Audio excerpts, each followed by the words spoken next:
அனைவருக்கும் இனிய ஆங்கில புத்தாண்டு வாழ்த்துக்கள் 2026.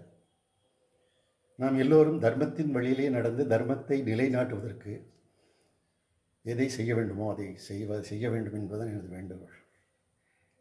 விதி நடந்ததென மதிமுடிந்ததென வினையின் பயனே உருவாக நிலை மறந்தவரும் நெறி இழந்தவரும் உணரும் வண்ணம் தெளிவாக இன்னல் ஒழித்து புவிகாக்க நீ எடுக்க வேண்டும் ஒரு அவதாரம், கல்கி அவதாரம்.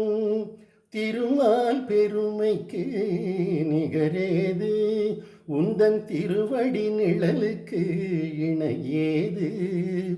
பெருமானே உந்தன் திருநாமம் 10 பெயர்களில் விளங்கும் அவதாரம்.